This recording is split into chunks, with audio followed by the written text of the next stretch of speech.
नमस्कार दोस्तों, फिर से आप सभी का स्वागत है हमारे यूट्यूब चैनल एजुकेशनल गैलरी में। आशा करता हूँ आप सभी स्वस्थ होंगे, मज़े में होंगे, अच्छे से तैयारी कर रहे होंगे। आपकी तैयारी को और अच्छे से हम बूस्ट करने के लिए नया वीडियो लेकर आए हैं। ऑब्जेक्टिव का जूलॉजी पार्ट 2 का ये वीडियो है, सब्सिडरी का है। जूलॉजी सब्सिडरी जो इस बार भी ऑब्जेक्टिव फॉर्मेट में होगा। 2020 में ऑब्जेक्टिव फॉर्मेट में हुआ था और इस बार भी ऑब्जेक्टिव फॉर्मेट में होगा। तो अच्छे से तैयारी कीजिए। 100 नंबर का होगा, तो अच्छे से आप तैयारी कर पाइएगा तो ज़्यादा नंबर मिलेगा। उसी में हम कुछ क्वेश्चन आपको हम तैयारी करवा रहे हैं। मैक्सिमम क्वेश्चन है, चांस है कि आपको रिपीट हो जाए और आएगा ही, तो अच्छे से तैयारी कीजिए। आइए देखिए, आइए शुरू करते हैं बिना टाइम लैप्स के भी। आइए शुरू करते हैं। इधर उधर की बातें करने से कोई फ़ायदा नहीं है, बस पढ़ाई करना होगा, उसी से नंबर मिलेगा। अच्छे से पढ़ाई कीजिए। आइए शुरू करते हैं। देखिए 160 number question. Microfilament are composed of a protein called. Microfilament एक प्रोटीन से बना हुआ है, तो उसको क्या कहते हैं? तो actin protein. B answer. Next है glycolipid in the plasma membrane are located at. Glycolipid कहाँ प्रेजेंट होता है? तो obviously the outer leaflet of the plasma membrane. जो प्लाज्मा मेम्ब्रेन कभी देखे होंगे आप, प्लाज्मा मेम्ब्रेन का जो हेड होता है यहीं पर ग्लाइकोलिपिड होता है। ये टेल जो होता है हाइड्रोफोबिक होता है और ये जो होता है हाइड्रोफिलिक होता है।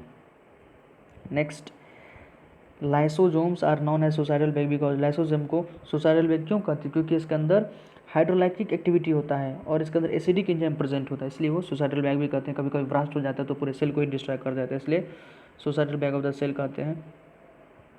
The properties of integral membrane proteins can be studied by कर रहा है। The properties integral membrane protein, protein के अंदर जो इंटीग्रल मेम्ब्रेन है उसको हम कहाँ से स्टडी कर सकते हैं? तो freeze fracture technique and electron microscopy से हम उसको स्टडी कर सकते हैं।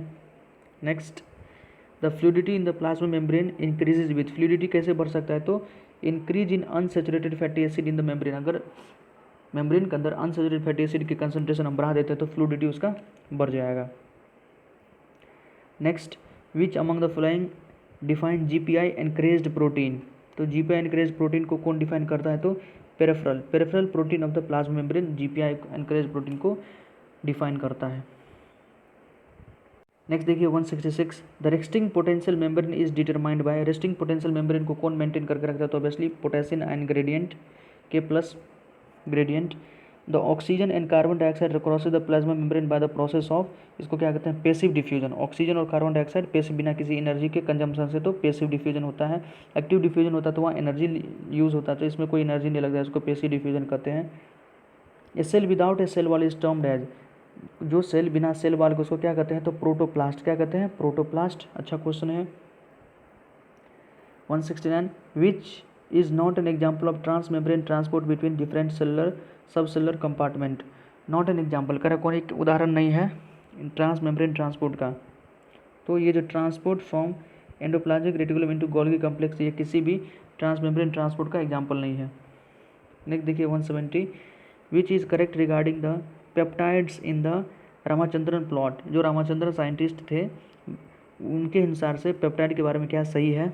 तो देखिए the occurrence of beta turn conformation in peptide can be deduced. Beta chain के बारे में इन्होंने बीटा टर्न के बारे में बताया था रामाचंद्रन, तो ये सही है। नेक्स्ट देखिए, ये सब क्वेश्चन आसान ही आसान क्वेश्चन। सेल बायोलॉजी का जो भी क्वेश्चन है बहुत आसान है, आप सब पढ़े ही होंगे, 9th में पढ़े होंगे, 11th में पढ़े होंगे। The function of the centromere is. Centromere का फंक्शन क्या है? तो formation of spindle fibre. Spindle fibre का फॉर्मेशन करना, और स्पिंडल फाइबर यहीं से अटैच होता है। Which cell organelle is involve in apoptosis. Apoptosis में कौन सा सेल ऑर्गेनेल इन्वॉल्व है? तो obviously mitochondria. Phosphatidylinositide in the plasma membrane are located at. ये कहाँ लोकेटेड होता है? तो inner leaflet of the plasma membrane, plasma membrane के इनर साइड में। Distribution of intrinsic protein in the plasma membrane is. Distribution of intrinsic protein, intrinsic protein का distribution कैसा है? तो ऑब्वियसली एसिमेट्रिकल, कहीं ज़्यादा कहीं कम, इस प्रकार से है। सेलेक्ट है food borne toxin. Food borne toxin कौन? तो बोटुलिनम। ये क्या है? तो कोलोस्ट्रिडियम बोटुलिज्म जो एक बैक्टीरिया है उसके कारण होता है फूड बोटुलिनम टॉक्सिन। ये एक फूड बॉर्न है, फूड पॉइजनिंग करता है, ये बहुत ही खतरनाक है, डेंजरस है।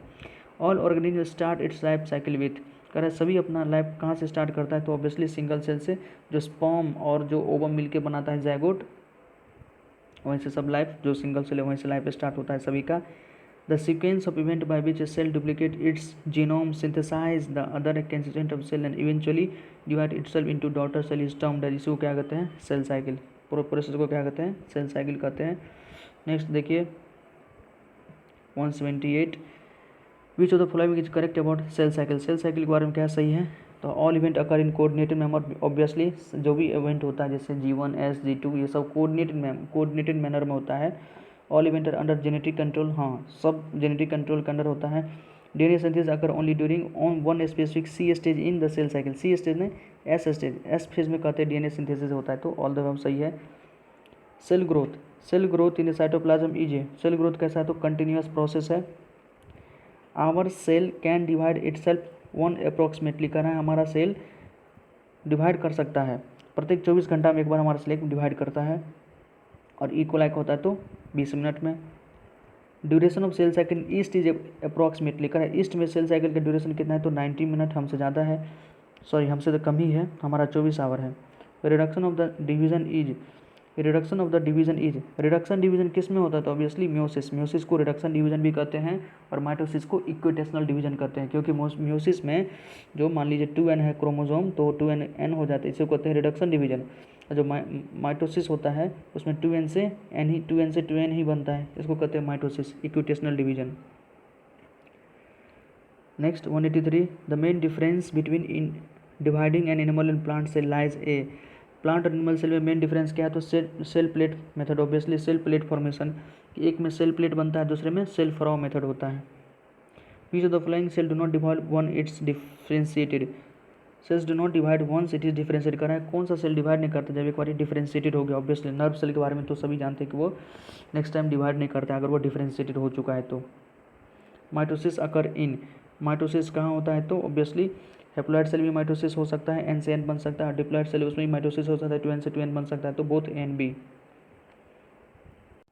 नेक्स्ट देखिए interphase is also called resting phase, interphase को रेस्टिंग स्टेज भी कहा जाता है, कारण क्या है? तो no visual changes occur in the nucleus, क्योंकि न्यूक्लियस के अंदर कोई विजुअल चेंज नहीं होता है, मैक्सिमम काम तो उसी समय होते रहता है, लेकिन इसमें कोई विजुअल कुछ दिखता नहीं कि कुछ हो रहा है, इसलिए इसको रेस्टिंग स्टेज भी कहते हैं। Diploid somatic cell is divided by mitosis only, जो डिप्लॉइड सोमेटिक सेल होता है तो सोमेटिक सेल जो भी है ना माइटोसिस डिवीजन ही होता है। रिप्रोडक्टिव ऑर्गन का सेल होता तो वहाँ म्योसिस होता। Cell division take place when the cell, कह रहा है सेल डिवीजन कब होता है? जब सेल अटेन ऑप्टिमम ग्रोथ, बहुत ज़्यादा ग्रोथ कर लेता है तो उसका सेल डिवीजन होना जरूरी है। माइटोसिस क्या है? माइटोसिस इज तो कैरियोकाइनेसिस भी है, साइटोकाइनेसिस भी है, तो बोथ एन बी। एज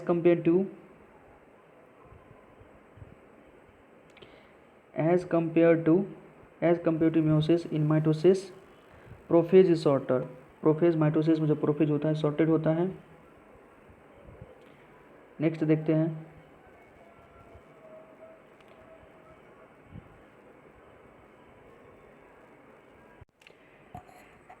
हैं chromosome can be counted best at the stage of, chromosome का अच्छे से कब काउंट कर सकते हैं? तो ऑब्वियसली मेटाफेज स्टेज में, मेटाफेज स्टेज में बहुत सारा काम किया जाता है, बहुत सारा उससे क्वेश्चन होगा। Best stage to observe shape size and number of chromosome, तो shape size number of chromosome देखना है तो उसके लिए भी मेटाफेज बढ़िया स्टेज है। नेक्स्ट देखते हैं spindle fibre are made up of, spindle fibre किसका बना होता है? तो प्रोटीन का। Next mitotic spindle is mainly compose of the protein, mitotic spindle किस प्रोटीन का कंपोज होता है? तो ट्यूबुलिन प्रोटीन का। Separation of daughter chromosome occurs in, daughter chromosome का सेपरेशन कब होता है? तो बिगनिंग, एनाफेज के बिगनिंग में, शुरुआत में ही। At which stage of mitosis chromatid separate and start moving poles, करा क्रोमेटिड सेपरेट होने लगता है माइटोसिस के किस स्टेज में और अपोजिट पोल की तरफ जाने लगता है? तो ये एनाफेज स्टेज में। Animal cell undergoing cytokinesis by, animal cell में जो साइटोकाइनेसिस होता है, सेल डिवीजन होता है, तो क्या होता है? सेल प्लेट मेथड होता है या cell furrowing method? Cell furrowing method.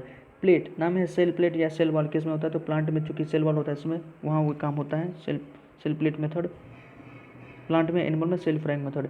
Significance of mitosis lies in, mitosis का सिग्निफिकेंस क्या है? तो production of producing cells genetically similar to parent cell, parent cell के सिमिलर ही जेनेटिकली सेल बनाता है कौन? माइटोसिस। म्योसिस पेरेंट के हाफ कर देता है, जीनोम को हाफ कर देता है। तो 200 तक इस वीडियो में रखते हैं, फिर से वही अपील करेंगे, वीडियो अच्छा लगे तो लाइक कीजिए, सब्सक्राइब कीजिए हमारे चैनल को और अपने दोस्तों को भी बताइए, अच्छे से तैयारी कीजिए।